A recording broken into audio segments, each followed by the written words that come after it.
नमस्कार, मी गणेश कड आपलं सगळ्यांचं या ठिकाणी स्वागत करतोय. नुकताच ग्रुप सीचा हा पेपर झालाय आणि या पेपरचं संभाव्य जे आन्सर्स आहे हे आपण या ठिकाणी बघणार आहे. हा ए सेट आहे हे पहिले लक्षात घ्या. आणि मुळात या पेपर कसा होता तर मिक्स स्वरूपाचा, यातला हार्डली एक 5-6 प्रश्न जर सोडले तर बाकी पेपर एकदम जनरल होता आणि व्यवस्थित जर अभ्यास केला तर तिथपर्यंत तुम्ही पोहोचू शकत होता. सगळ्यात महत्वाची गोष्ट अशी की ज्या लोकांचं रीडिंग वरती पकड आहे, मी वारंवार तीच गोष्ट सांगतोय की रीडिंग करा, दररोज रीडिंग करा. रीडिंग ज्यांचं आहे त्यांना हा पेपर उरकतोय, कारण रीडिंग जेवढं जास्त असणार तर ते व्होकॅबचं जे स्वरूप जे आहे ते जरी विचारलं तर ते रीडिंग मधून त्या ठिकाणी चारही पर्याय व्यवस्थित त्या ठिकाणी वाचता येतात वेळेच्या आत आणि तिथपर्यंत तुम्ही पोहोचतात. तर हा ए सेट आपण त्या ठिकाणी आज बघू. चेक करा कशा स्वरूपात त्या ठिकाणी याचे आन्सर आहे. संभाव्य हा बघा, या ठिकाणी 51 ए सेट आहे हे पहिले लक्षात घ्या. इथे तुम्हाला सिनॉनिम्स विचारलेलं आहे आणि एकदम जनरल हे स्वरूप आहे. सिनॉनिम्स विचारलेला होता. याच्यात जर बघितलं तर हा प्रश्न एकदम नॉर्मल आणि सोपा होता. मग आता इथे काय डिस्मल, ग्लूमी, हो सॅड जे आहे हे सिनॉनिम्स आहे. नेव, आर्टलेस म्हणजे सिंपल, क्रेडुलस हा एक तिसरा शब्द त्याला म्हणू आपण, एकदम बोळसट. मग हाही बरोबर आहे, म्हणजे इथंच हा करेक्ट आहे. याचा अर्थ हा इथे 3 नंबरचं हे उत्तर 51चं या ठिकाणी येतं. आता बाकीचे का चुकले? पायस म्हणजे रिलिजियस असतो, इथं वाईज दिला, हे लक्षात घ्या. रेअरला अबंडंट नाही, हे अबंडंट म्हणजे पुष्कळ होतं, रेअर म्हणजे जवळपास नाहीच आहे, अभाव आहे, हे लक्षात घ्या. मॅड, इन्सेन हे सिनॉनिम्स आहे. पण स्लाय, कनिंग होतो, इथं सायलेंट दिला, हे लक्षात घ्या. हे डिनाय, रिफ्यूज आहे. पण आयडलला लेझी पाहिजे, इथं बिझी आला, ऑटोमॅटिक ते बाकीचे कट झाले आणि म्हणून हा ए या ठिकाणी उत्तर येते 3 नंबरचं. त्यानंतर इकडे आता इथे अँटोनिम्स विचारलं, हे लक्षात घ्या. आता याच्यामध्ये जर आपण बघितलं तर इथे सुद्धा ह्युमिलिटी म्हणजे एकदम हंबल, नम्र असा त्याचा अर्थ होतो. आणि नम्रचा अगेन्स्ट ॲरोगन्स एकदम म्हणजे उद्धट जो आहे हे एकदम अपोजिट आहे, हे आहे. मॉर्बिड म्हणजे एकदम गलिच्छ, ज्याला आपण अनहेल्दी आपण असं म्हणू, त्याच्या अपोजिट हेल्दी, म्हणजे हा ए या ठिकाणीच आपला बरोबर इथे हे झाला, म्हणून हे 2 नंबरचं उत्तर त्या ठिकाणी असणार आहे. दुसरी गोष्ट हे बघा, फॉल्स आणि रॉंग हे काय झालंय, सिनॉनिम झाले. इथे विचारला काय, अँटोनिम. लिबरिटी, फ्रीडम हे सिनॉनिम स्वरूप झालं. मास्टर, ओनर सिनॉनिम स्वरूप झालं. ऑटोमॅटिक हे सगळे बाद होतात आणि 2 नंबरचे उत्तर त्या ठिकाणी येतंय. म्हणजे हा एकदम सोपा प्रश्न होता, हे सरळ सरळ. त्यानंतर आता इथे हा प्रश्न मात्र थोडा अभ्यासाचा होता आणि व्होकॅब बेसचा प्रश्न होता, हा एक आहे. आता इथे जे लेड अप हे दिलंय की दिस इव्हेंट्स आणि कल्मिनेटेड, इतकंच बदललेलं आहे, हे लक्षात घ्या. तर याचं ऍप्लिकेशन त्या ठिकाणी तुम्हाला विचारलेलं आहे. खरं तर लेडअप ही जी कॉन्सेप्ट आहे ही प्रोसेस कॉन्सेप्ट आहे. एखाद्या गोष्टीचा तो भाग असतो आणि ती तिथपर्यंत नेण्यास ती मदत करते. तो प्रोसेस कॉन्सेप्ट म्हणजे लेडअप होतो. These events led up to the establishment of a republic, म्हणजे रिपब्लिकचं एस्टॅब्लिशमेंट होण्यासाठी जी प्रोसेस लागणार त्याचा एक भाग असणार, तो हा इव्हेंट्स आहे किंवा ते हे इव्हेंट्स आहे, असा त्याचा अर्थ होतो. आणि अर्थाच्या दृष्टीनं ते बरोबर आहे, ती प्रोसेस होऊ शकते. पण दिस इव्हेंट्स कल्मिनेटेड, कल्मिनेटेड म्हणजे असा पॉइंट की फायनल पॉइंट, ज्याला क्लायमॅक्स म्हणतो आपण, हा फायनल पॉइंट किंवा त्या क्लायमॅक्स पर्यंत रिच टॉप ज्याला आपण म्हणतो की आता हा एंड फायनल पॉइंट आहे, या फायनल पॉइंट पर्यंत हा इव्हेंट आलेला आहे. कशासाठी, तर in the establishment of Republic. दोघांचे अर्थ हे एकदम बरोबर जातात आणि इथे बोथ ए अँड 1 आणि 2 हे दोन्ही करेक्ट आहे, हे संभाव्य उत्तर त्या ठिकाणी यायला हवं. त्यानंतर इकडे चूज द ऑड वर्ड, हा ऑड वर्ड मात्र त्या ठिकाणी हा या अभ्यासाचा थोडासा विषय होता. ऑड वर्ड निवडायचं आहे, पण इथे स्वरूप जे आहे ते नाउन आणि ऍडजेक्टिव्ह त्याशी रिलेशन दाखवणारं स्वरूप आहे. नॅशनल, ओरिजिनल, फोकल आणि ऍबडॉमिनल. यामध्ये जर बघितलं तर यातला ऑड हा ओरिजिनल जातो. का असा ओरिजिनल जातो हे लक्षात घ्या. नॅशन, नेशन आणि इकडे त्या ठिकाणी सरळ सरळ त्याचं ऍडजेक्टिव्ह स्वरूप जे आहे ते एल जोडलं की तयार होतं, मग ते नॅशनल झालं. त्या ठिकाणी फोकल म्हणजे हा फोकस, याच्याशी रिलेटेड हा एल जोडला की फोकल होतो. आणि ऍबडॉमिनल तर ऍबडॉमिन याच्याशी रिलेटेड हा ऍब्डॉमिनल.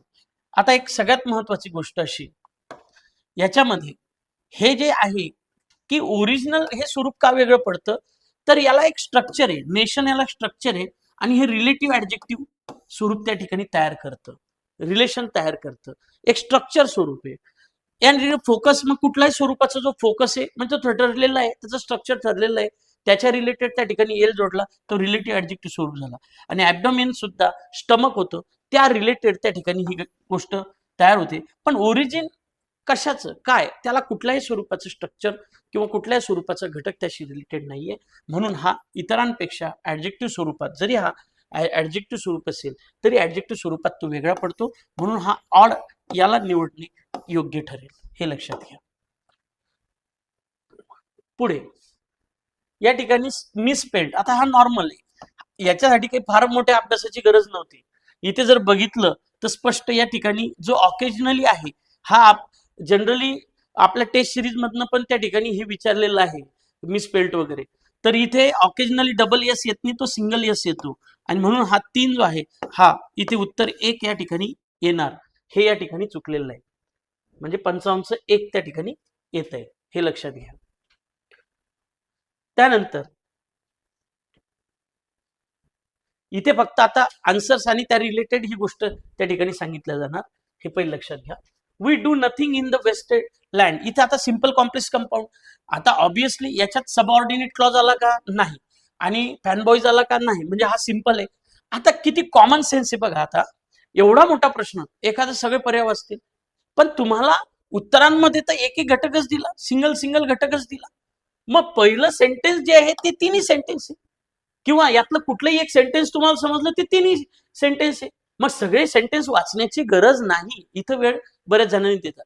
मग जे पहिलं आहे, कारण ऑप्शनला ऑप्शन नाहीये किंवा वेगवेगळे ए बी असा ऑप्शन नाहीये, सरळ सरळ डायरेक्ट आहे. मग पहिला तर सिंपलच दिसतो, कारण एकच त्या ठिकाणी व्हर्ब आहे, म्हणून याचं उत्तर येते सिंपल. संपला विषय. बाकी हे हमखास सिंपल आहे, त्यात कुठलाही सबऑर्डिनेट क्लॉज नाही, काही नाही, काही नाही. म्हणून या 56चं 2 येतं. इथे सुद्धा सेम पोझिशन. बरेच जण काय केलं असेल, सगळे प्रश्न वाचत बसले असेल, गरज नाही. इथे पहिला जरी कळला की हा व्हर्ब आहे, बिलीव्ह काय, हे व्हॉटचं उत्तर आहे इथे, म्हणजे हा ऑब्जेक्टच्या जागेवर आला. किंवा हे लक्षात घ्या, हा दॅट पासून ही, हा पण ऑब्जेक्टच्या जागेवर आला. डिक्लेअर काय नाही हे कळालं तर हे शेवटचं वाचा, व्हॉट ही सेड. आता इथे हा पण ते हे कितीतरी वेळेस नोटबुकला त्या ठिकाणी चेक केलेलं आहे की हा कशाच्या जागेवर आला, इथे सब्जेक्टच्या जागेवर आला, म्हणजे हा नाऊन आहे, म्हणजे याचा अर्थ हा नाऊन क्लॉज आहे. आणि म्हणून हा क्लॉज हा जो आहे हे सगळे झाले, हे ऑब्जेक्टच्या जागेवर आहे, हे नाऊनच्या जागेवर आहे, हे सब्जेक्टच्या जागेवर आहे. आणि म्हणून हे इथे नाऊन क्लॉज, हा नाऊन क्लॉज, म्हणून हे सगळे नाऊन क्लॉज झाले. हे याचं 2 उत्तर येते 57चं, लक्षात घ्या. बरेच जण फक्त दॅट बघतात आणि बाकीचं स्वरूप चेक करतात, तसं नाही. इथे noun phrase is a group of words. आता नाऊन फ्रेज आहे, मग त्याचा हेड कोण असणार, नाऊनच असणार, दुसरं कसं काय असणार त्याचं हेड, हे लक्षात घ्या. जसं आता मी जर म्हटलं नाईस कार, या फ्रेज मध्ये हे हेड आहे, कार नाऊन, हा हेड आहे, इज दे, इज माइन, असं वाक्य. मग ही फ्रेज तयार झाली, ही जी आहे हा नाऊन हेड आहे याचा, हे लक्षात घ्या. म्हणून याचं उत्तर 58चं 4.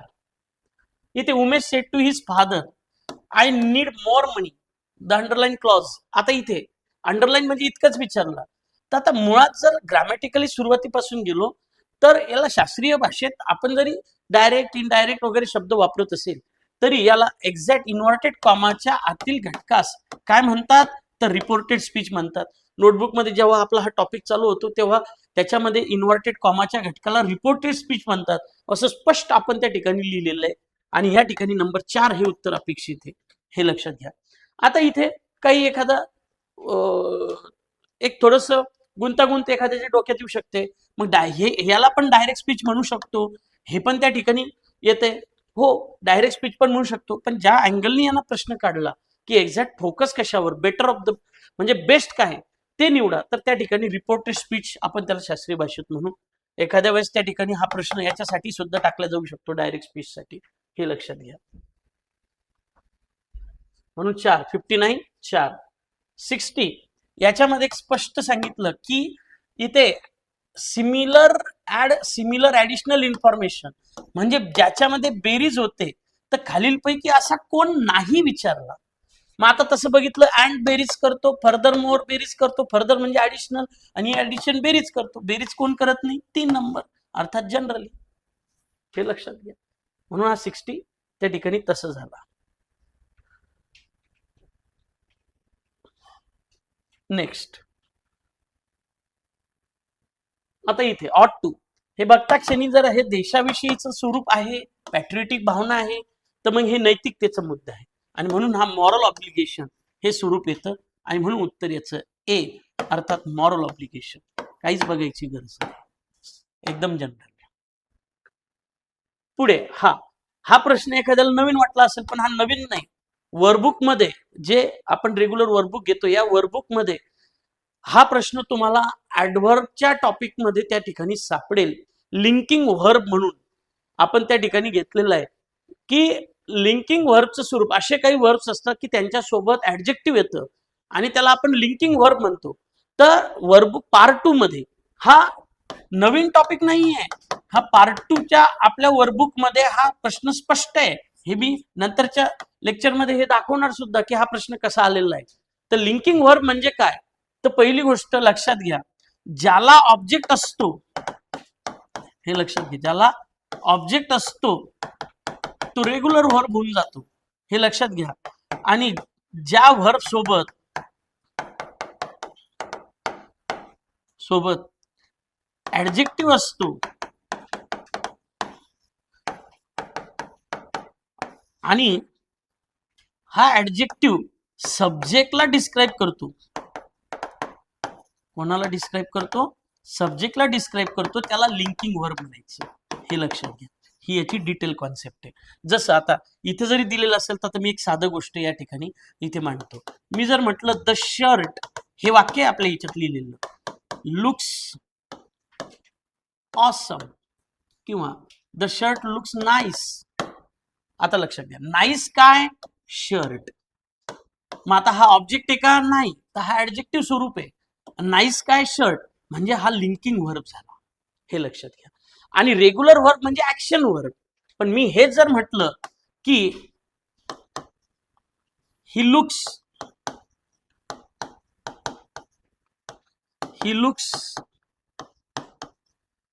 At my shirt. आता बघा, ही लुक्स, मग हे ऑब्जेक्ट आहे ना, या ऑब्जेक्ट एक्झॅक्ट बघतोय तो, म्हणजे इथे काय झाला? ऍक्शन झाला. मग जिथं ऑब्जेक्ट आला तिथे हा लिंकिंग नाहीये. माय शर्ट मी नाहीये, तो ही नाहीये, हे लक्षात घ्या. नाईस कोण? तर शर्ट आहे. मग हा या पद्धतीनं हे जे स्वरूप आहे, हे स्वरूप लिंकिंग व्हर्बचं झालं. आणि जो रेग्युलर ऍक्शन ज्याच्यात असते, म्हणजे ज्याला ऑब्जेक्ट असतो ती रेग्युलर ऍक्शन असते, किंवा रेग्युलर व्हर्ब असतो, तो रेग्युलर व्हर्ब झाला. एवढ्यातच हे स्वरूप होतं. जसं आय फील, पण सम पेन, म्हणजे हा ऑब्जेक्ट आहे ना. व्हॉट डू आय फील, मला काय वाटतंय? Some pain from the injury, म्हणजे मला फील होते. व्हॉट म्हणजे ऑब्जेक्ट आला, मग ऑब्जेक्ट आला तर हा ऍक्शन वर्ब झाला.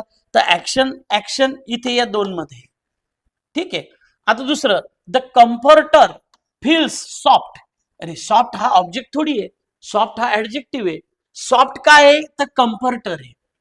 जे काही पट्टी असेल किंवा कम्फर्ट देत असेल, जो कम्फर्टर असेल तो काय आहे? सॉफ्ट आहे, म्हणजे एकदम मऊ आहे. अलग लक्षात. मग हे जे आहे, हा या ठिकाणी लिंकिंग व्हर्ब झाला. सॉफ्ट काय? तर या पद्धतीनं. नाईस काय? तर शर्ट. मग हे जे आहे हे लिंकिंग व्हर्बचा पार्ट येतोय. मग हे पार्ट 2 मध्ये ऍडव्हर्ब टॉपिक मध्ये आपल्याला त्या पॉइंटला तुम्हाला सापडेल, तिथं लिहिलेलं आहे. हे लक्षात घ्या, हे वेगळीकडून आला नाही प्रश्न, जे रेग्युलर आपण शिकतोय त्याच्यामधलाच हा प्रश्न आहे.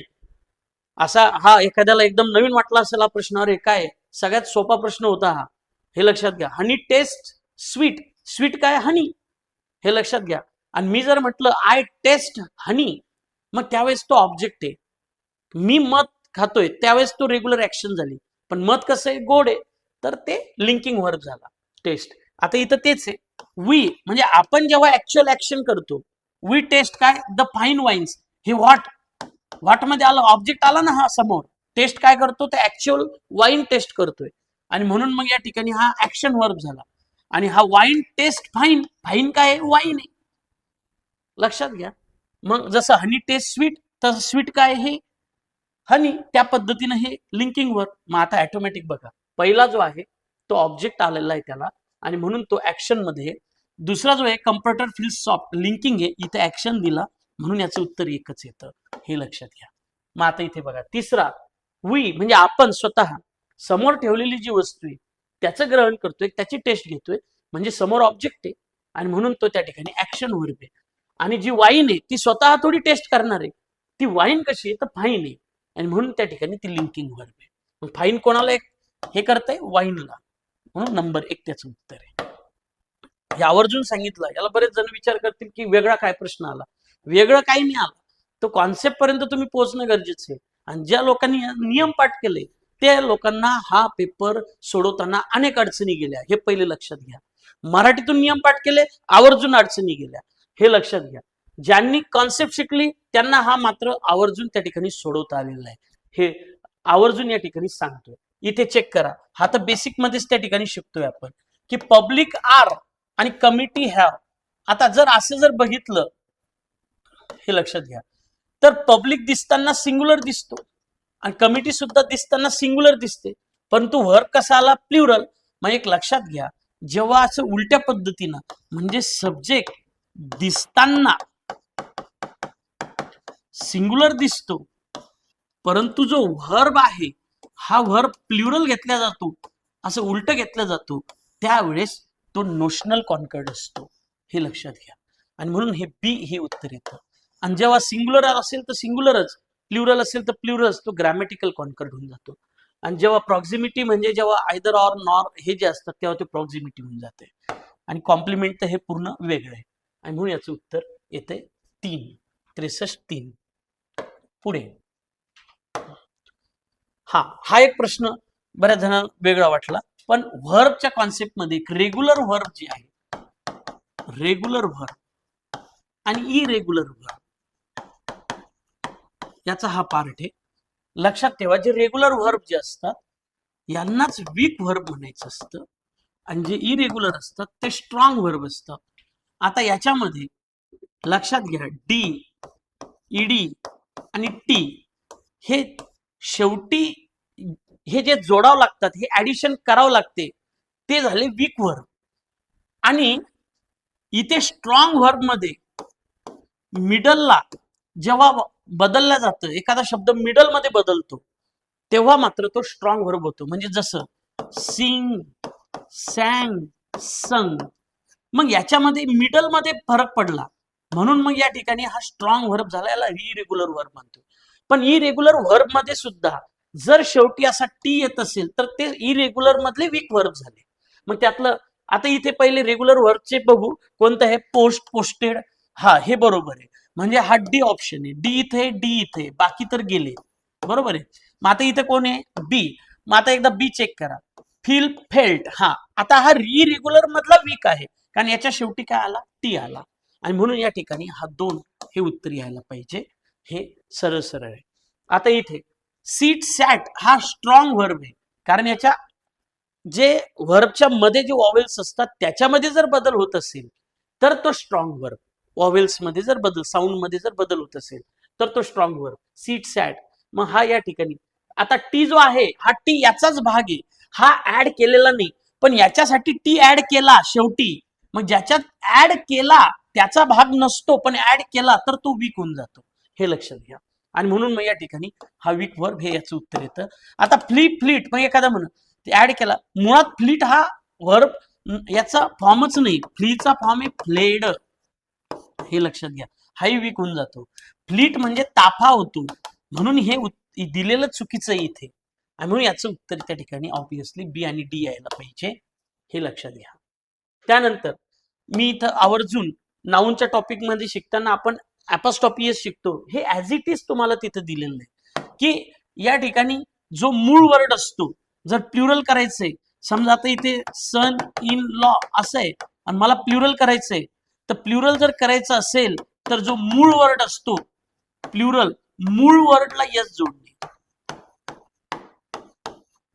मग इथे सांगा मूळ किंवा मेन वर्ड कोणता याच्यातला, मेन वर्डला यस जोडणे. मेन वर्ड कोणता याच्यातला, सन.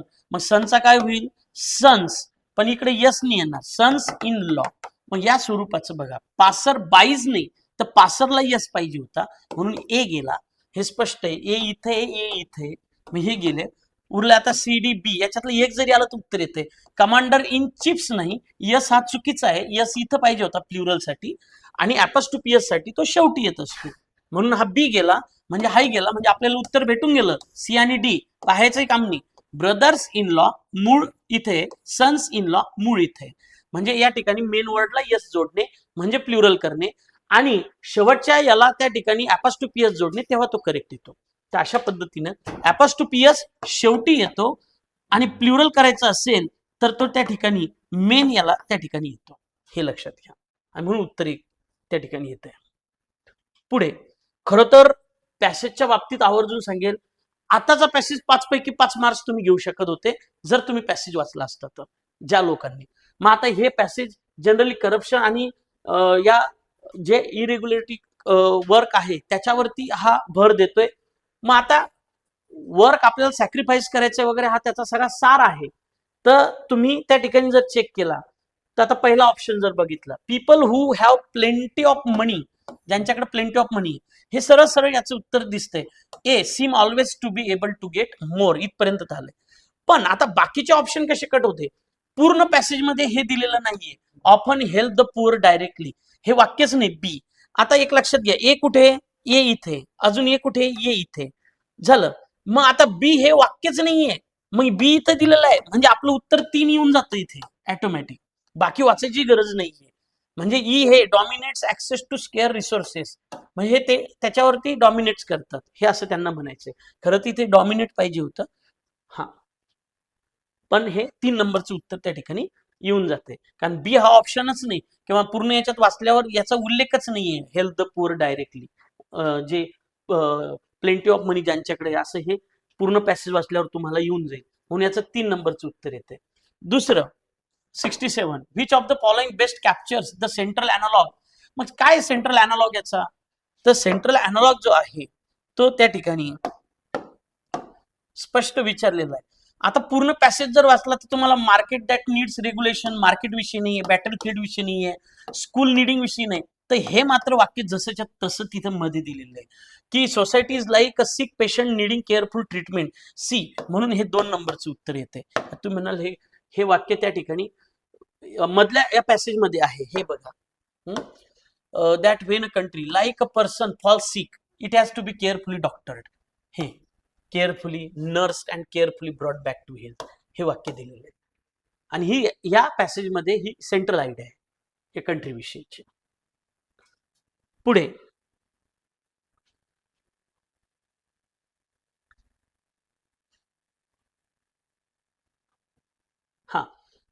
हा होकॅपचा प्रश्न आहे, पण हा खूप सोपा आहे. याच्यामध्ये काही नाही. आता ब्राईब म्हणजे लाच घेणे, हे वाचता क्षणी इथं दिसते 5, giving money to get unlawful favour, म्हणजे 5 इथे, हे आता हे झालंय. दुसरं, आता तुम्ही एखाद्याला हे पगरी रॅकेट समजलं नाही, पण डिसकंटेंट समजला नाही, ओके, पण हे तर एफर्ट तर कळतं ना. मग एफर्ट करणे म्हणजे हे कशाशी रिलेटेड आहे, तर सिंपल आहे, हे हार्डवर्कशी रिलेटेड आहे. मग हार्डवर्क कुठे येतं, नंबर 2 ऑटोमॅटिक तुम्हाला उत्तर भेटून जाते, हे लक्षात घ्या. सॅक्रिफाईस उरला बरोबर, things given up for cause झालंय. त्यानंतर हे डिसकंटेंट, कंटेंट म्हणजे समाधानी, मग डिसकंटेंट म्हणजे डिससॅटिस्फॅक्शन, म्हणून हे 4 नंबरला उत्तर येते. अशा पद्धतीनं हे 1 नंबरचं उत्तर त्या ठिकाणी येते 68चं, हे लक्षात घ्या. त्यानंतर आता एखादा म्हणत एवढा मोठा पॅसेज वाचायचा, अरे पॅसेज खूप सोपा होता, जसं जर व्यवस्थित वाचलं तर. तुम्हाला आता इथले वाक्य जे ते कॉमन सेन्सवर निगेटिव्ह पॉझिटिव्ह वाक्यावरूनही सुटून जाते. Which of the following statements are true, आणि इन द कॉन्टेक्स्ट असं सांगितलं. आता author believes national problems can be fixed, म्हणजे प्रॉब्लेम ते फिक्स केल्या जाऊ शकतात किंवा सोडवल्या जाऊ शकतात विदाऊट पर्सनल सॅक्रिफाईस.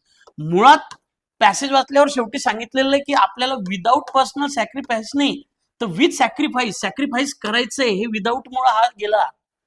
सॅक्रिफाईस आणि एफर्ट्स द्यायचे, हे तिथं उल्लेख पण आहे या ठिकाणी. हे बघा, that nothing is possible, nothing is possible without effort, and that life it just as much as we are willing to put. इथे हे नथिंग शब्दामुळं विदाऊट एफर्ट म्हणजे विथ एफर्ट असा त्याचा अर्थ झाला, हे लक्षात घ्या. म्हणून ते एफर्ट, त्यानंतर सॅक्रिफाईस, या सगळ्या गोष्टीवरती हे, and sacrifices of all kinds, हे सरळ सरळ दिलेलं आहे तिथे की सॅक्रिफाईस तुम्हाला करावं लागणार. त्यानंतर म्हणजे हे इथे स्पष्ट आहे की ए हा या ठिकाणी बाद होतो, ए इथे दिलाय म्हणजे हा बाद झालाय. आता दुसरा, corruption and inequality are presented as symptoms of the country's condition. पूर्ण पॅसेजचा गाभाच आहे करप्शन अँड इनइक्वेलिटी, आणि म्हणून बी मात्र बरोबर आहे. बी इथे, बी इथे. आता एक तर सी वाचा किंवा डी वाचा, दोन्ही पैकी आलं तरी उत्तर येऊन जातं. आता वेल्दी पीपल आर डिस्क्राईब काय म्हणून, ॲज गेटिंग काय भेटतंय, लेस दॅन दे डिझर्व. असं काहीच नाहीये, उलट त्यांना जास्त भेटतंय, ते जेवढे आहे त्याच्यापेक्षा जास्त, आणि म्हणून सी या ठिकाणी गेलेलं आहे. म्हणून याचं उत्तर ऑटोमॅटिक बी हे येतं. आणि आता डी वाचा, improving the country is compare to nursing sick. आता पॅसेज दाखवला, nursing sick patient back to health, हे बरोबर आहे. म्हणून डी वाला उत्तर त्या ठिकाणी येतंय. पण 4 नंबर हे ऑटोमॅटिक जुळतंय 69चं. आणि इकडे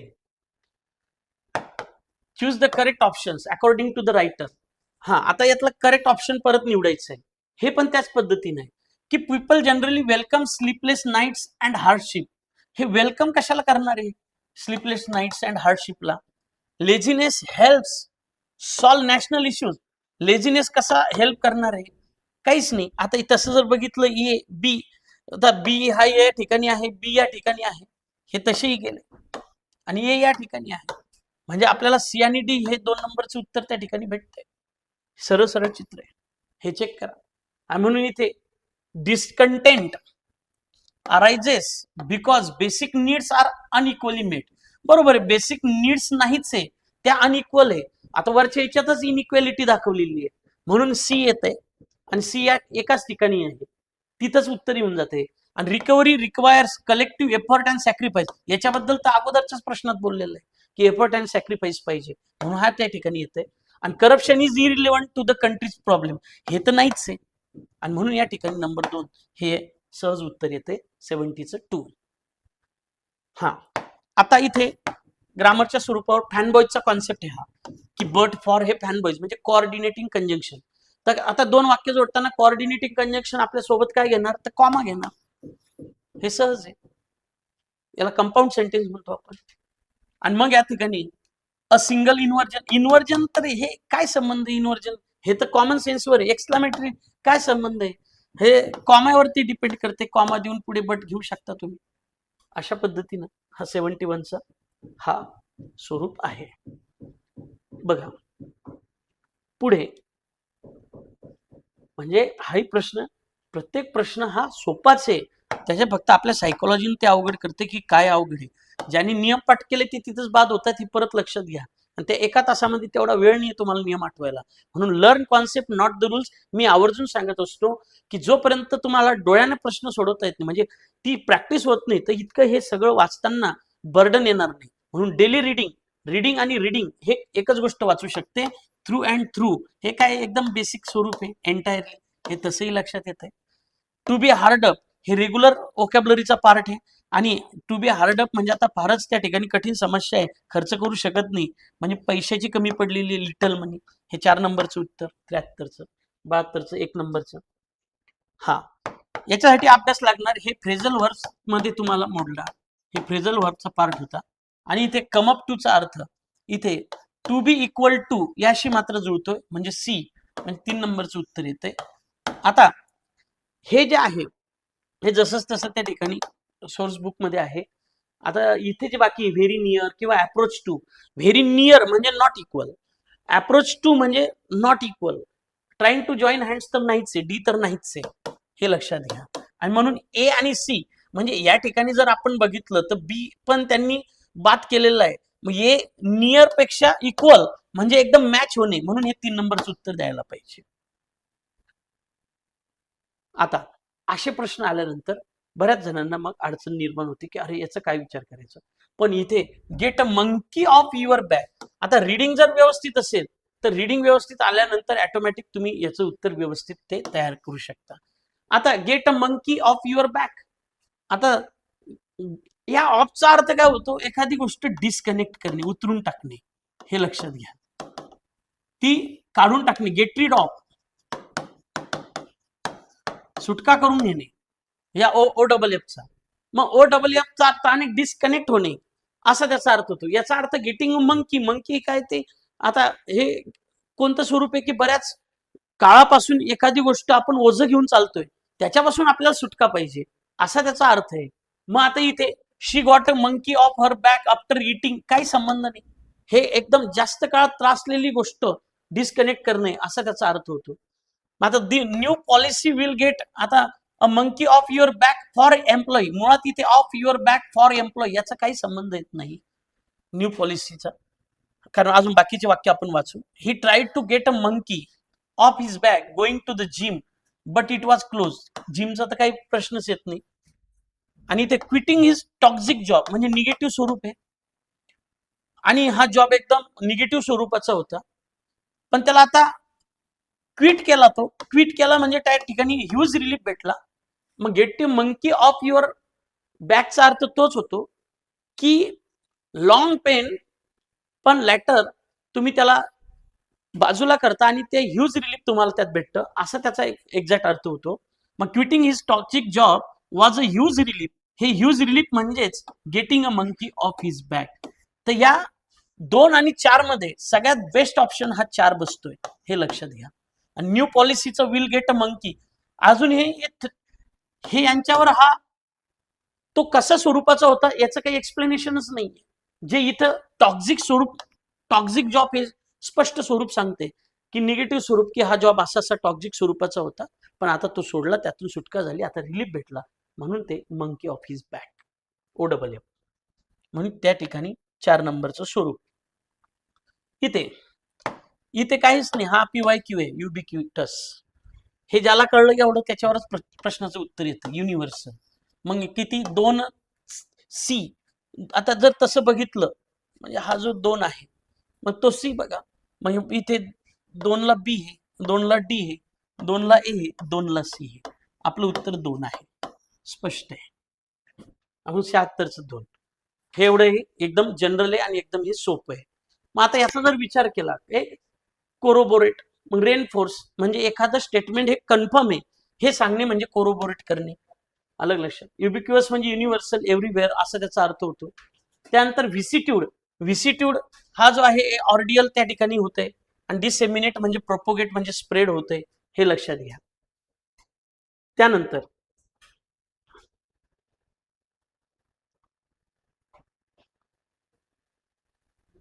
इथे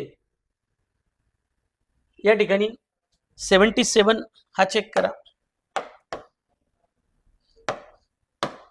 give one word substitute to the statement the action of looking back on past time. हे एकदम सोपा प्रश्न आहे, हे रेग्युलर व्होकॅब्युलरी मधला आहे. हे वाचल्यावरती की रिकॅपिच्युलेशन म्हणजेच काय, तर हा समराईज म्हणतो. समराईज, एखादी गोष्ट समराईज करणे म्हणजे वारंवार ती अगेन अगेन पुन्हा पुन्हा मांडणे, त्यातला जो जिस्ट आहे तो मांडणे, तो समराईज करणे म्हणजे रिकॅपिच्युलेशन.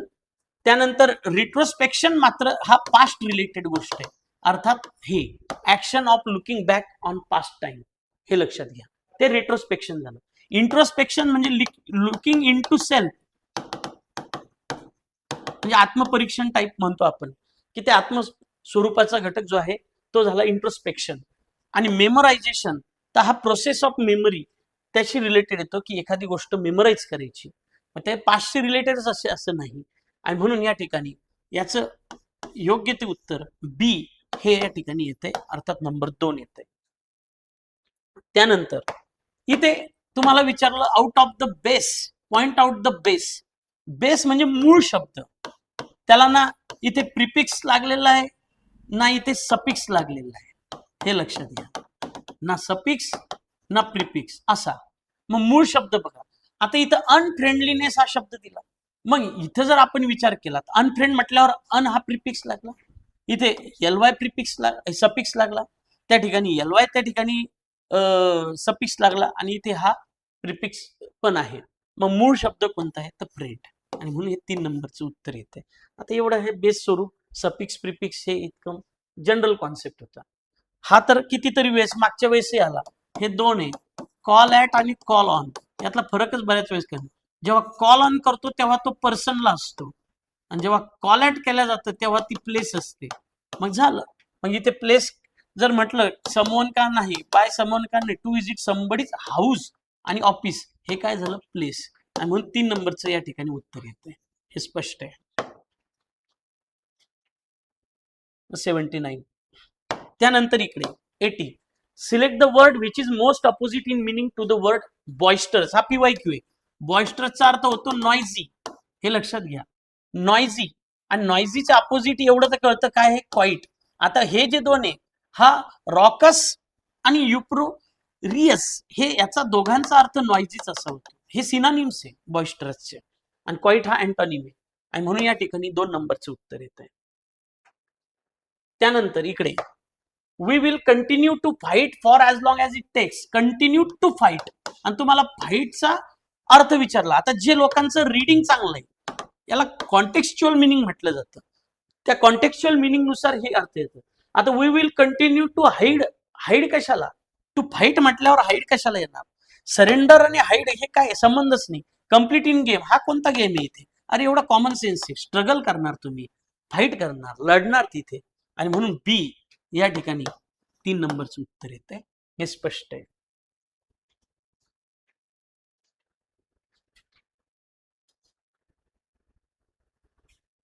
आता इथे चेक करा. हा प्रश्न मात्र नीट वाचण्याचा प्रश्न आहे. Read carefully. काय होतंय, बरेच प्रश्न काही जे आहे रीड केअरफुली का, तर पहिली गोष्ट लक्षात घ्या, चाइल्ड वाचल्याबरोबर बरेच जण हुडकडे गेले असेल, चाइल्डहुड, पण नीट वाचा. हर चाइल्ड एन्थुजियाझम वॉज कॉन्टेजियस, हा व्हर्ब आहे. लिफ्टिंग एव्हरीवन्स मूड म्हणजे हा पॉझिटिव्ह कॉन्सेप्ट आहे, लक्षात घ्या. कोणता कॉन्सेप्ट आहे, पॉझिटिव्ह. म्हणजे एखादं लहान बाळ जेव्हा घरामध्ये आपली गंमत जम्मत करते किंवा त्या ठिकाणी करते, सगळ्यांचं पॉझिटिव्ह मूड मध्ये ते बदलवते, हे लक्षात घ्यायचं. मग इथे हा कोण आहे प्लस नाऊन, मग ऑलरेडी नाऊन आहे तर इथं जे येणार आहे तो ऍडजेक्टिव्ह येणार ना, हे लक्षात घ्या. आणि म्हणून या ठिकाणी चाइल्डहुड एन्थुजियाझम नाही तर हे चाइल्ड माइंडर तर येणारच नाही. चाइल्डिश हा निगेटिव्ह आहे आणि चाइल्ड लाईक हे पॉझिटिव्ह आहे, आणि म्हणून इथं चाइल्ड लाईक स्वरूप आलं पाहिजे. मग हर चाइल्ड लाईक एन्थुजियाझम, उत्साह कसा positive, child like. Was contagious म्हणजे संसर्गीय, म्हणजे तो सगळ्यांची त्या ठिकाणी लागू होतो घरामध्ये एकमेकांना. लिफ्टिंग एव्हरीवन्स मूड म्हणजे सगळ्यांचा मूड अप करतो, याचा अर्थ पॉझिटिव्ह करतो, आणि म्हणून इथे चाइल्ड लाईक एन्थुजियाझम, चाइल्डहुड एन्थुजियाझम येणार नाही, हे लक्षात घ्या. म्हणून 1 नंबरचं उत्तर इथे यायला पाहिजे. पुढे choose the correct option that replaces the phrase agree with. इथंच क्लिअर होऊन जाते. I agree with your terms, हे जर बाजूला केलं आय अलाउ युअर टर्म्स नाही होणार, एक्सेप्ट पण नाही होणार, अप्रुव्हल नाही, सरळ सरळ आय ऍक्सेप्ट युअर टर्म. हे सरळ सरळ त्याचं ते फ्रेझल वर्बचं पार्ट आहे. ग्रामर्स मध्ये पण मोडतं, वोकॅब मध्ये पण मोडतं, हे लक्षात घ्या. इथे अ पर्सन हु राईट्स, आता हा 1 वर्ड सबस्टिट्यूशन. आता एखादा म्हणाल एवढं कसं वाचायचं, तसं जर विचार केला तर हे किती सोपं आहे बघा. A person who writes plays is playwright, हे लगेच कळतं. म्हणजे ए बरोबर आहे, ए इथं आहे आणि ए इथं आहे, इथे नाही, हे बाद झाले. आता दुसरा बघा, बी जर आला तर आपल्याला हे वाचायचीच गरज नाहीये, डायरेक्ट याला 1 ला टिक करून टाकायचंय. मग इथे जे आहे ऍसिलम, ऍसिलम इज अ प्लेस, त्या ठिकाणी स्पष्ट येतं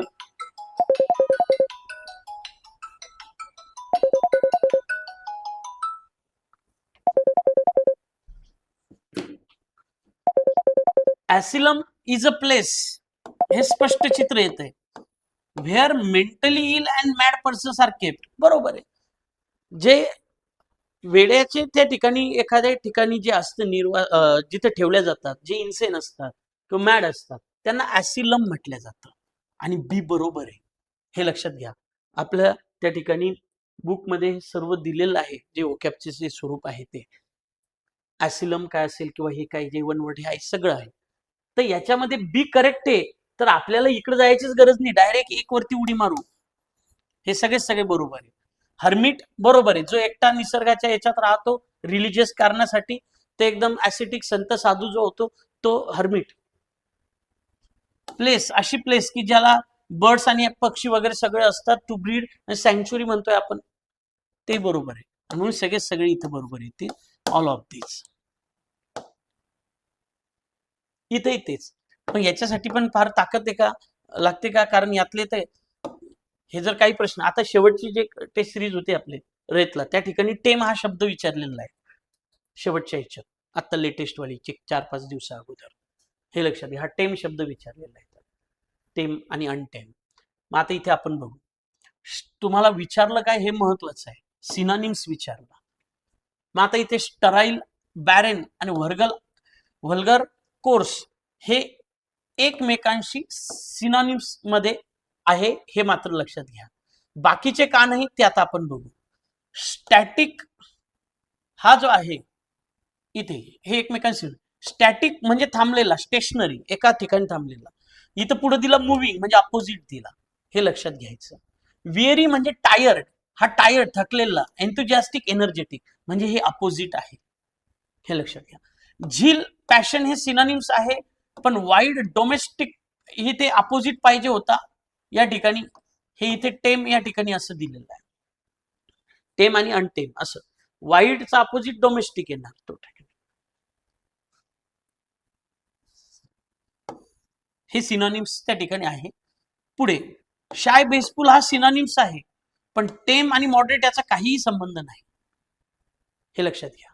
आणि म्हणून या ठिकाणी स्पष्ट पद्धतीने याचं उत्तर ए हे येऊन जाते. आणि स्टराईल, बॅरन म्हणजे कोसाड पडलेली, व्हर्गल एकदम कोर्स, रफ. त्यानंतर to show the white feather.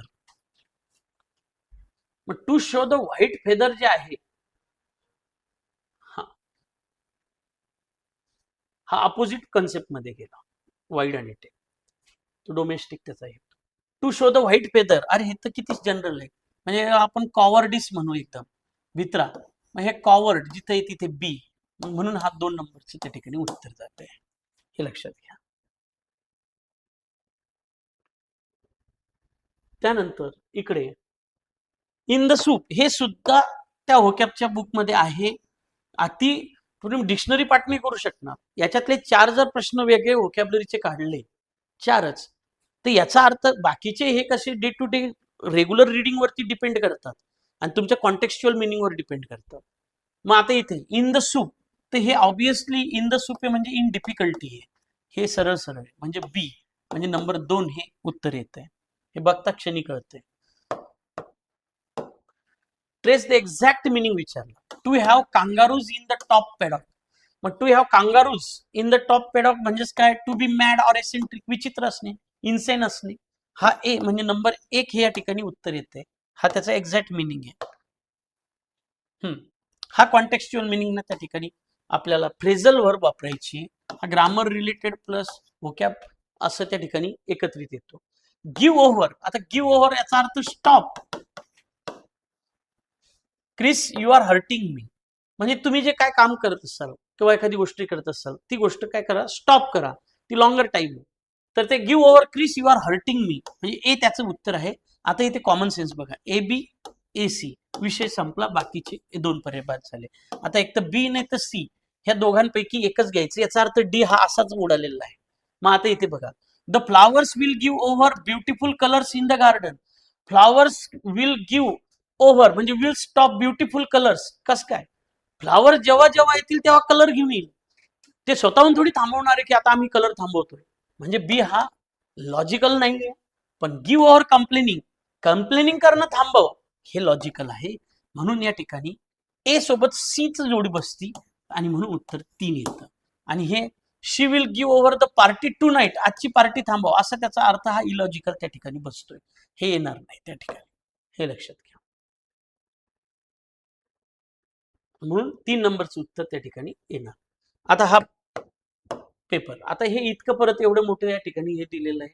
मग हे वाचताना बऱ्याच जणांची दमछाक होते रीडिंग नसल्यामुळे. मग आता इथे बघा हे किती सोपं आहे. In the heat of the moment, अलग लक्षात, म्हणजे त्या फ्लो मध्ये, अलग लक्षात. मग ते तुम्ही अँगर मध्ये म्हणा, उत्साहात म्हणा, हे फॉर्म मध्ये बरेच समजा लेक्चर घेत असताना एखाद्या फॉर्म मध्ये बोलून जातात, ते in the heat of moment म्हणायचं. मग आता इथं जर बघितलं, in the heat of moment, ज्या भावना आहेत त्या व्यक्त होतात. She forgot what she wanted to say. हा ऍक्च्युअल अर्थ आहे की त्या भावनेच्या भरात तिला काय म्हणायचं तेच कळलं नाही. म्हणजे ए त्याचं उत्तर येतं. ए इथं आहे, ए इथं आहे, हे दोन परत गेले. बघा एवढे सिंपल बेसला ही कॉन्सेप्ट आहे, अवघड काहीच नाही. आता एक तर मी सी वाचेल किंवा डी वाचेल, याचा अर्थ बी नाहीच आहे, कारण केकला काय भावना आला, cake was bake in the heat of the moment. तिथे काय, तिथं थोडी सिच्युएशन मांडली, काय काही नाही, बी नाहीच आहे. मग आता सी किंवा D, company is launching a new product. जर कंपनीला प्रोडक्ट लॉन्च करायचंय तर ते प्लॅनिंग नाही, सडन एक्सप्रेशन नाहीये, म्हणून या ठिकाणी हे बाद होतं. पण he propose to her in the heat of the moment, हे मात्र सडन आहे. And she is still smiling about it. D त्या ठिकाणी बसतो, सी गेला, आणि म्हणून 3 नंबरचं उत्तर त्या ठिकाणी परफेक्ट यायला पाहिजे, हे स्पष्ट आहे.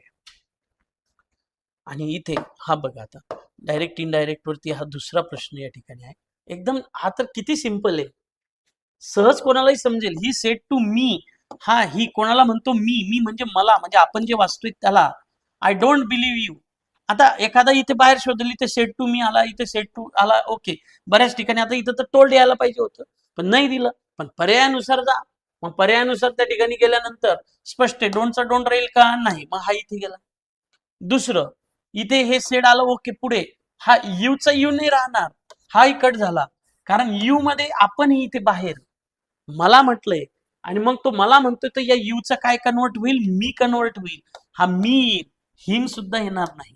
आणि म्हणून त्या ठिकाणी उत्तर 3 त्या ठिकाणी येते, हे स्पष्ट आहे. 3 नंबरचं उत्तर.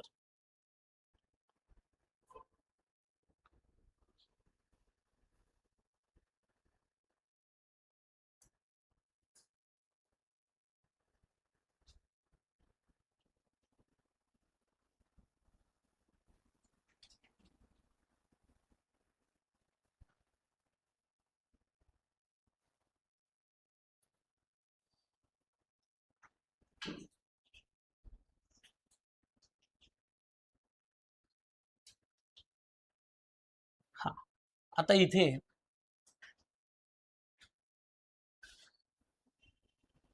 हा चेक करा. Choose the correct passive sentence of the following. काय म्हटलेलं आहे, हा हा या प्रश्नाविषयी थोडीशी संदिग्धपणा आहे, कारण हा एक तर पीवायक्यू टाईपचा प्रश्न आहे, आय थिंक पीवायक्यू स्वरूप. काय केलेलं आहे या प्रश्नामध्ये, ऑप्शनला ऑप्शन दिलेलं नाही, पण उत्तर मात्र 2 दिलेलं आहे. त्यामुळं हा प्रश्न, आता आयोग काय करते ते आपण बघू, आपण त्या ठिकाणी इथपर्यंत पोहोचू. The guard refused him admittance. आता याचं जर स्वरूप आपण बघितलं तर हा पास्ट आहे, उत्तर पास्ट येईल. त्याच्यामुळे हॅज म्हणजे प्रेझेंट कट, हॅज म्हणजे प्रेझेंट कट, उरले फक्त 2 आणि 3. आता ते जर बघितलं, हा सिंपल पास्ट आहे, तर वॉज रिफ्युज्ड आणि वॉज रिफ्युज हे बरोबर आहे. मग आता दोन्ही ऑब्जेक्टचे उत्तर आले इथे. इथे admittance was refuse to him by the guard, हे सुद्धा बरोबर आहे. आणि he was refused admittance by the guard, हे सुद्धा बरोबर आहे. आणि तुमच्या माहितीसाठी जो 92 नंबरचा क्वेश्चन आहे तो, आणि इथे 95 नंबरचा प्रश्न, तिथे मात्र पर्याय दिले, तो प्रश्न सारखा आहे. इथे सुद्धा 2 ऑब्जेक्टचे प्रश्न दिलेले आहे, हा 2 ऑब्जेक्टचा प्रश्न दिलाय, याला पण पर्याय दिलाय, पण याला पर्याय दिले नाही त्यांनी, हे आवर्जून सांगतो. म्हणून हा प्रश्न संदिग्ध आहे. पण आता या ठिकाणी जे बेटर आहे त्या बेटर सोबत आपण जाऊ. तर इनडायरेक्ट ऑब्जेक्टच्या याला सेन्सिबल ते प्रश्न असतो, आणि म्हणून इथे हा जो आहे 3 सोबत त्या ठिकाणी आपण जाऊ. पण परत परत सांगतोय, हा क्वेश्चन मार्क आहे इथे, मोठा क्वेश्चन मार्क याच्यासाठी आहे कारण 2 सुद्धा चुकीचा नाही, पण पर्यायाला पर्याय नाही, सिंगल पर्याय दिलेले आहे, त्यामुळं आपण तिथे काही करू शकणार नाहीये. शेवटी आयोग आहे. आणि या ठिकाणी आता काय म्हणायचंय, मागच्याही याला आयोगाने पॅसिव्ह व्हॉइस मध्येच गडबड केलेली ESPNच्या याच्यात आणि अॅनॉयच्या याच्यात, ते दोन्ही जे आहे हे लक्षात घ्या. इथं सुद्धा आता आपण 3 सोबत त्या ठिकाणी जाऊ. हा 3 नंबर. आता इथे म्हणून हे 92 लक्षात ठेवा. हा वाला 93 हा तर बेसिक मध्ये आता जनरल जस्ट रिसेंट जे बॅच चालू आहे त्याला तर आत्ता घेतलेला आहे, बुक मध्ये पण त्या ठिकाणी जनरल सापडलं. ही हॅज, जो हॅज हा मेन वर्ब आहे, याचा अर्थ हा V5 आहे म्हणजे याला SES असतो तो. याच्यामध्ये लपलेला असतो डज, याचा V1 म्हणजे हॅव. आणि मग आता मला यस नो करायचं म्हणून हा पुढे घ्या आणि म्हणून हा येईल does he have a car म्हणजे ए. मग आता ए किती ठिकाणी आहे, ए इथे, ए इथे, हे बाद हे बाद. आता इथे सुद्धा स्वरूप असं आहे, उत्तर दिलेलं आहे पण स्वरूप असं आहे, जर प्रश्न ज्या टेन्स मध्ये विचारला त्याचाच जर यस नो करायचा असेल तर तो हाच करेक्ट येतो, पण पर्याय 2-2 दिले. आणि म्हणून आता योग्य फक्त यस नो त्या ठिकाणी आपल्याला बघायचं. खरं तर यांनी फॉलोइंग सेंटेन्स म्हटलेलं आहे. मग आता इथे आपण चेक करू. Has he got a car, इथे एच फॉर्म आलेला आहे आणि म्हणून H3 असं स्वरूप जे असतं हा गॉट आणि इथे हॅज, हे बरोबर येणार, गेट्स येणार नाही आणि डज येऊन परत हॅज येणार नाही आणि म्हणून बी अर्थात पहिलं उत्तर त्या ठिकाणी येणार. हे लक्षात घ्या, डी येणार नाही. डज घेऊन परत हॅज नाही घेता येणार. हे बेसिक मध्ये आपण शिकतोय आणि हे डोळ्यानं उत्तर त्या ठिकाणी निघतंय, हे लक्षात घ्या. हा आता 94 नंबरचा प्रश्न. हा प्रश्न जर तसा बघितला तर अर्थाच्या दृष्टीने हा मिक्स स्वरूपाचा प्रश्न. इफ द पोलीस, जर ग्रामॅटिकली गेलो तर हॅड H3 अर्थात पास्ट परफेक्ट. एक सिंपल आहे, जिथं पास्ट परफेक्ट असतो तिथे इम्पॉसिबिलिटी असते, हे ग्रामर स्वरूप सांगते. जिथे पास्ट परफेक्ट असतो तिथे इम्पॉसिबिलिटी असते. If the police had arrived earlier म्हणजे हा अशा वेळच्या बद्दल बोलतोय की ती वेळ निघून गेलेली आहे केव्हाची. आणि पुढे the robbery might have been prevented. आता इथे हा जो वर्ड वापरला तो मात्र त्या ठिकाणी हा अनसर्टन स्वरूपाचा, म्हणजे असं घडू शकत होतं. म्हणजे माइट काय सांगतो की याच्यात काहीतरी 2-4-5% चान्सेस होते असा त्याचा अर्थ होतो आणि म्हणून मग तो त्या ठिकाणी तिकडे वळतो. पण याचं जे स्वरूप आहे हे दोन्ही जर इम्प्रॉबेबिलिटी आणि इम्पॉसिबिलिटी, याच्यामध्ये इम्प्रॉबेबिलिटी काय करतंय की ज्याच्यामध्ये काहीतरी चान्स असतो 5-10% की असं घडू शकलं असतं, त्यात ती ॲबिलिटी असते. पण याच्यात ॲबिलिटीने तिथं कुड असतं, त्या ॲबिलिटी असते. माइट स्वरूप दिलेलं आहे म्हणून हे सरळ सरळ ग्रामॅटिकल स्वरूपातून जर गेलो तर पास्ट परफेक्टच्या ना इम्पॉसिबिलिटी हे उत्तर आपण त्या ठिकाणी टिक करू. Impossibility had 3. जर इफ सोबत V2 असेल तर त्या ठिकाणी तो अनलाइकली स्वरूप येतंय, हे सगळ्यांना माहिती आहे. हायपोथेटिकल स्वरूप येतंय आणि हा इम्पॉसिबिलिटी स्वरूप येतंय, हे पण या ठिकाणी सगळ्यांना माहिती आहे. आणि म्हणून याचं उत्तर 4 हे सरळ सरळ क्लिअर होतं. हा नेक्स्ट. हा जो आता 92 आहे हा तो काय वेगळा आहे का. माय अंकल गेव मी अ पेन, हा इनडायरेक्ट ऑब्जेक्ट झाला, हा डायरेक्ट ऑब्जेक्ट झाला. आता याचं उत्तर गेव पास्ट आहे, मग याचं उत्तर एम मध्ये कशाला येणार, येणारच नाही. आता दुसरं माय अंकल, इथं पॅसिव्ह व्हॉइस करायचं आहे, पॅसिव्ह व्हॉइस करायचं तर माय अंकलच्या जागेवर राहणार नाही, हाही गेला. हे लक्षात घ्या. म्हणजे सी आणि डी तर गेले, हे लक्षात घ्या. सी इथे, डी इथे, हे गेले, डी इथे. अरे मग आपलं उत्तरच येऊन जातं तिथे डायरेक्ट, हे सरळ सरळ. मग आता I was given a pen by my uncle आणि दुसरा pen was given to me by my uncle. मग इथं जर हे उत्तर बरोबर आहे तर मग तिथं मात्र त्या ठिकाणी गडबड केलेली आहे. मग तो प्रश्न मे बी कॅन्सल होऊ शकतो, हे लक्षात घ्या. तो व्हायला पाहिजे इथे 92. मग एकाला एक न्याय आणि दुसऱ्याला दुसरा न्याय, असं कसं होणार. म्हणून ह्या ठिकाणी हा 95 एक हे सरळ चित्र दिसतं. आणि हा इकडे, हे तर काय नाऊनचा पहिल्याच पार्ट मध्ये आपण शिकतोय किंवा सब्जेक्ट वर्ब ऍग्रीमेंटच्या स्वरूपात शिकतोय. पहिले वर्ब बाजूला टाकलाय, वाक्याची सुरुवात केली, पहिला ऑफ काढला. इथे काय कॉस्ट हा सिंग्युलर फॉर्म मध्ये असतो त्यामुळे हॅव येणार नाही. मग ए येणार, ए कुठे, ए इथं आहे, एकाच ठिकाणी ए आहे म्हणून उत्तर 2 येतं. बाकीचं वाचूही नका, ते येऊन जातं बरोबर. इन्फॉर्मेशन नुसार इज आहे, एवढं मात्र लक्षात घ्या.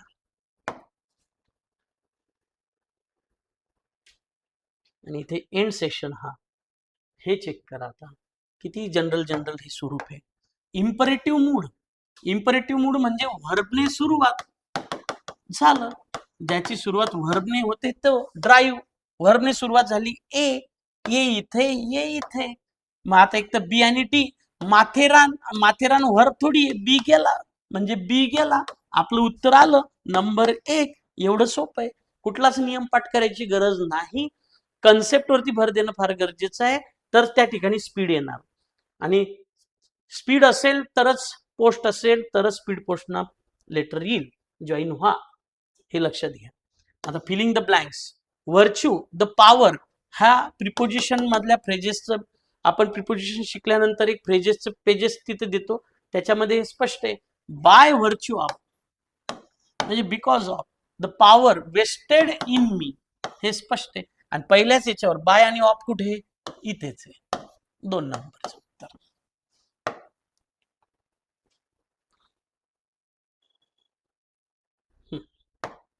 इकडे लास्ट 5 इयर्स म्हणजे हा स्पॅन आहे 5 वर्षाचा, आणि असं असेल तर तो प्रेझेंट परफेक्ट कंटिन्युअस, हे त्याचं एकदम सोपं स्वरूप आहे, हे सगळ्यांना माहिती आहे.